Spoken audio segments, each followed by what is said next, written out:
Students, hi, this is Mr. Bob, and in this video, we're going to talk about the greenhouse effect, greenhouse gases, and the Earth's energy balance. So again, as usual, I'd like you to set up some focus notes, either with pen and paper or using the electronic version template you see available there. The essential question for this video is what key concepts govern how energy enters and exits the Earth system? So a quick review is in order, and I'm just going to suggest you pause the video and refresh your memory on these concepts. I'm not going to go over them, but they are important to understanding what we're about to talk about. So it's been a while since you've looked at these, I suspect. So talking about how, or refreshing your memory about how intensity and power are related, what is the solar constant, and what are the concepts of albedo and emissivity, and how are they related to each other? So again, I suggest you pause the video and refresh your memory, look back at your notes as needed. Okay, so let's talk about the greenhouse effect. So I know some of you have had some experience with this from previous science classes or previous experiences, but let's just review. Solar radiation comes into the Earth's gaseous atmosphere, and then in that gaseous atmosphere, there are some gases that absorb some of the infrared radiation. So you see here, that is shown by the red arrow there. Those gases are absorbed. And then what happens is some of the radiation continues and hits the Earth's surface. And when it hits the Earth's surface, it will either be scattered or absorbed. Now, solids like the surface of the Earth can absorb all wavelengths of radiation, including ultraviolet. And so what happens is that ground gets heated up and it emits radiation, and it tends to emit it in the infrared range back into the atmosphere, where those same greenhouse gases will absorb or intercept some of that radiation, depending on the concentration of those gases. There will be some energy, as you can see there in the yellow arrow, that escapes the atmosphere. But shown in the red arrows there is the part that's being absorbed again on its way out, so to speak, or when it's re-radiated by the Earth, by the greenhouse gases. So that's the basic mechanism here. And so the overall result is that the atmosphere of the Earth traps energy and causes the temperature of the planet to be higher than it would be otherwise. And this is actually a good thing to a certain extent, because calculations are without some sort of greenhouse effect, the Earth would be a very colder place, much, much colder than it is right now. Okay, now there are four main gases that are primarily responsible for the greenhouse effect in the Earth's atmosphere, because they're particularly adept at absorbing this infrared radiation. And so these are four that you need to know, IB expects you to know these, are methane, which is CH4, water vapor, carbon dioxide, and nitrous oxide. And these are commonly known as greenhouse gases. You'll often see the abbreviation GHG in some questions. Just an important note that there are both natural sources of greenhouse gases and there are man-made or anthropogenic contributions. And we're going to talk about that here in a second.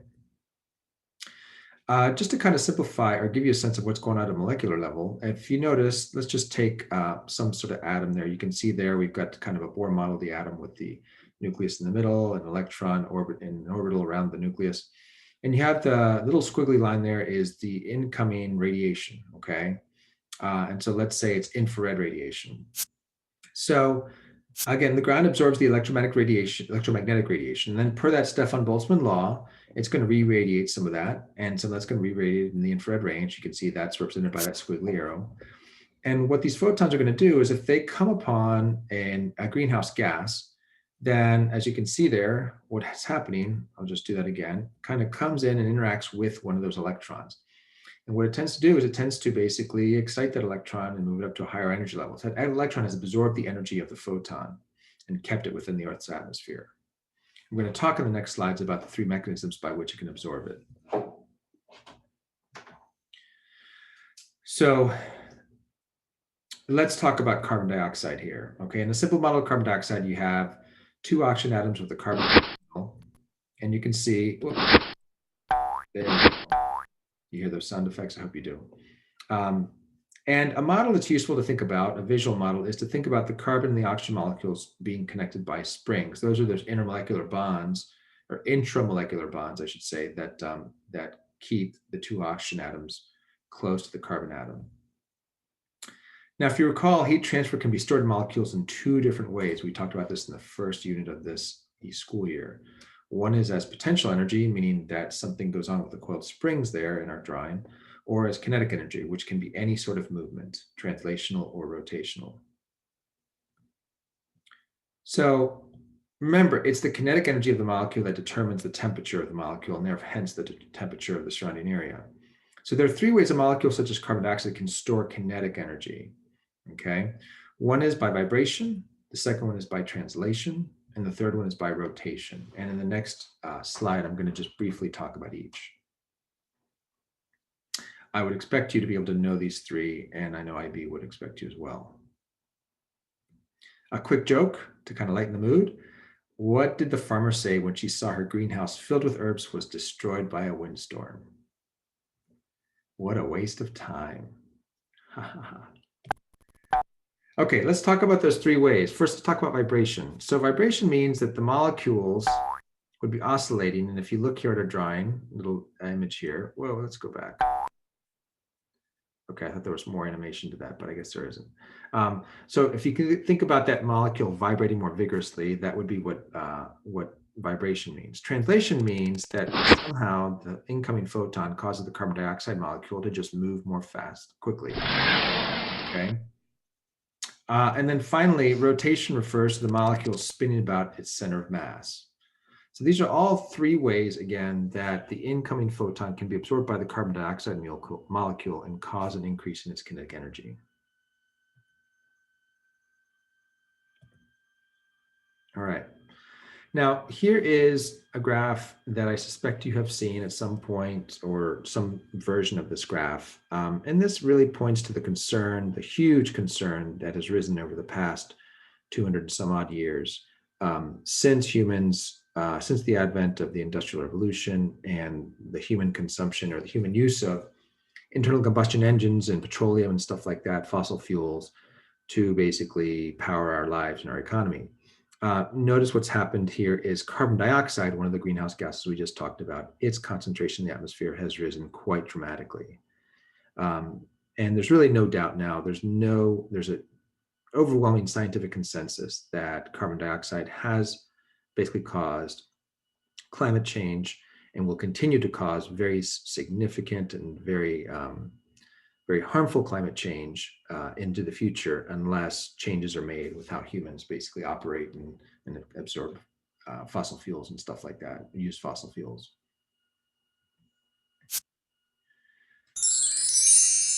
So this is an example of, if we're looking at the different wavelengths of electromagnetic radiation and what happens when it interacts these molecules, or excuse me, these different gases that we talked about in the atmosphere.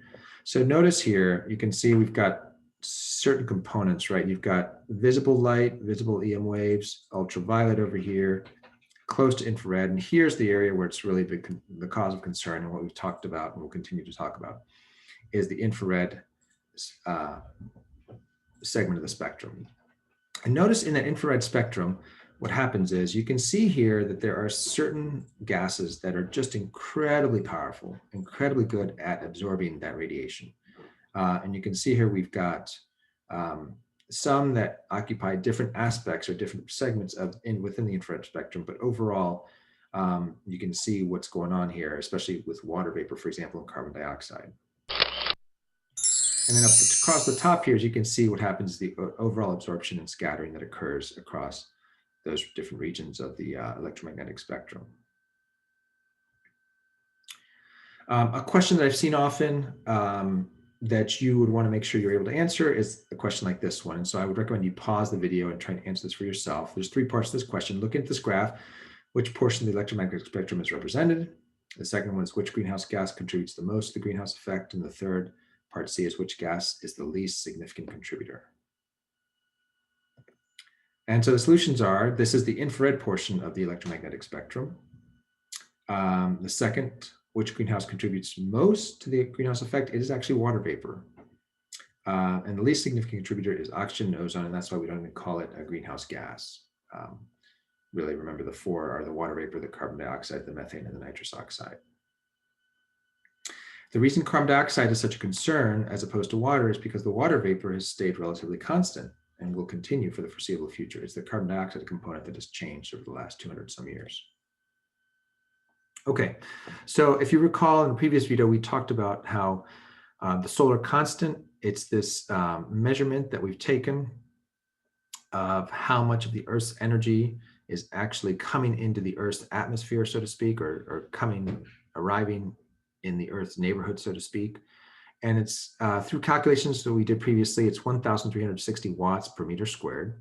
But the question is, that's what's coming towards the Earth's atmosphere, but how much actually reaches the Earth's surface? Now, at this point, if you haven't watched the video titled Solar Constant and Solar Intensity on the Earth, I recommend you do that. That was one of the other tasks for this week. It's about a 4-minute video. It's super helpful. It gives you a good review of some of the things we already talked about and goes a little bit further. Now, I'm going to assume you've watched that video. So again, if you haven't, please feel free to pause this video and watch that and then come back in here.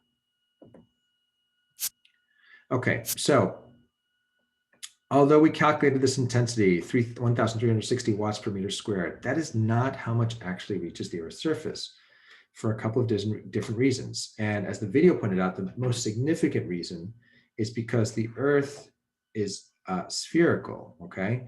And because it's spherical, not all the surfaces will receive the same intensity. And also, the way the video explained it, I thought was really good.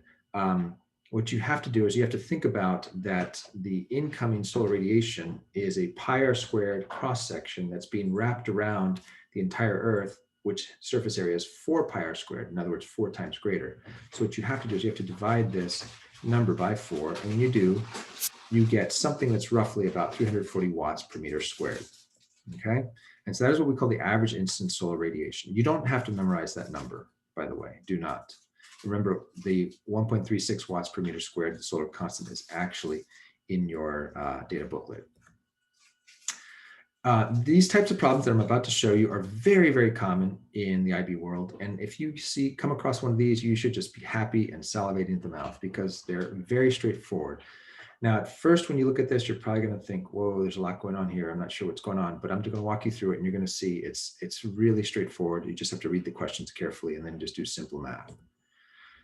So let's talk about a Sankey diagram for a model of the Earth without greenhouse gases. Remember, Sankey diagram is a look at the energy flows. So if you look, we've got 340 watts per meter squared coming in.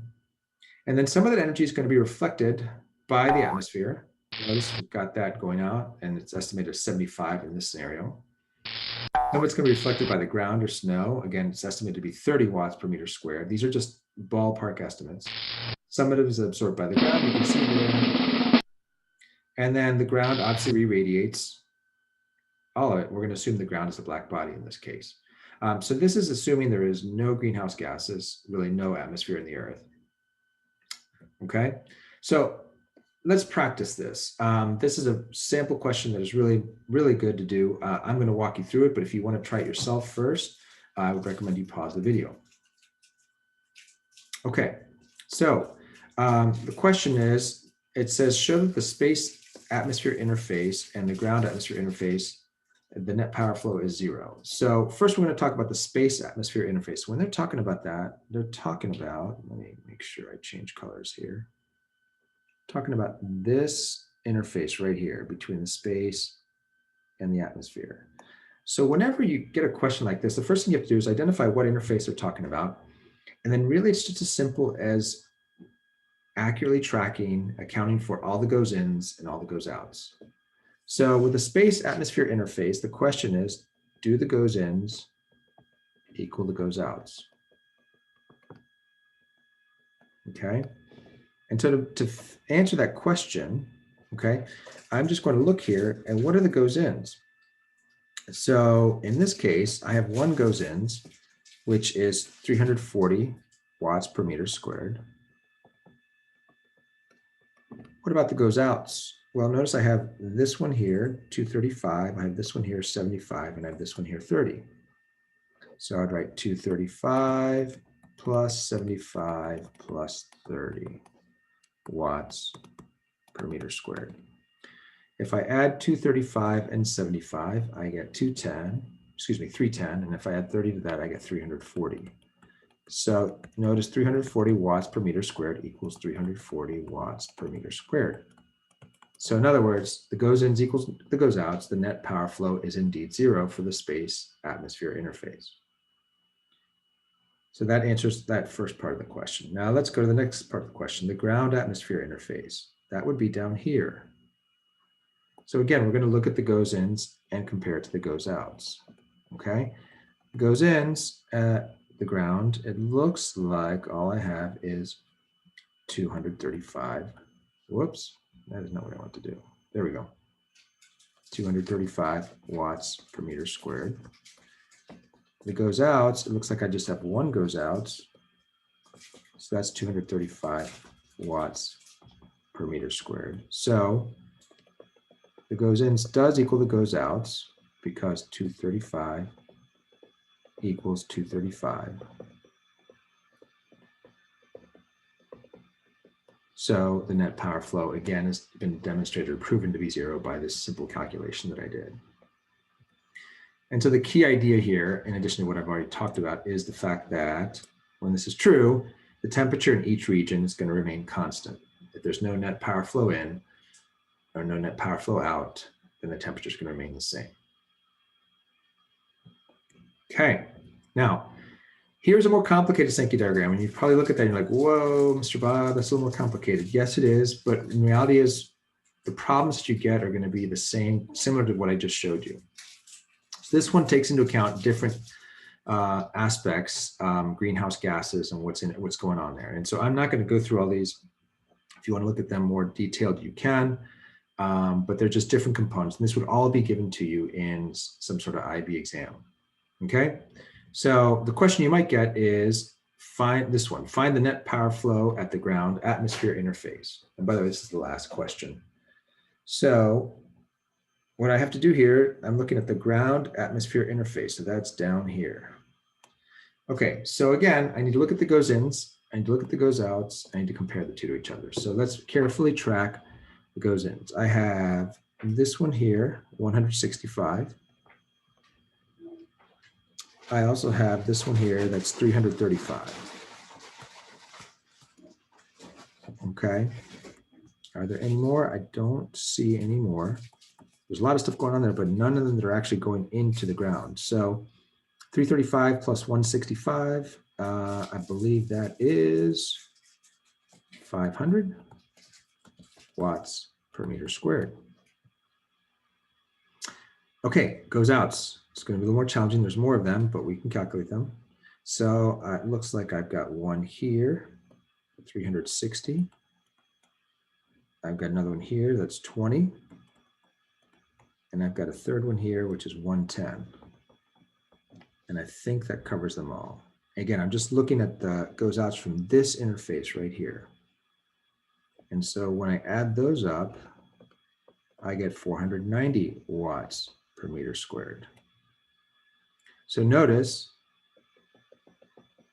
that power in, or excuse me, the intensity in is greater than the intensity out, because 500 watts per meter squared is greater than 490 watts per meter squared.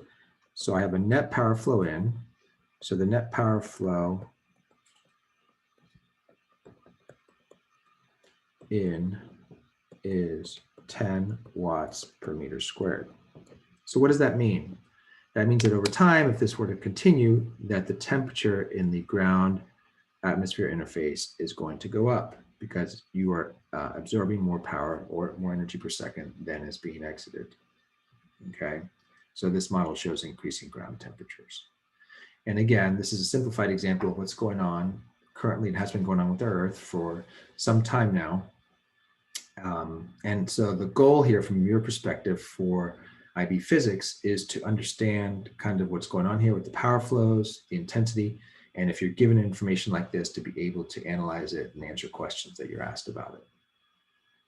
Okay, so hopefully you've learned more about the key concepts that govern how energy exits and enters the Earth system. Thanks so much for listening. Take care.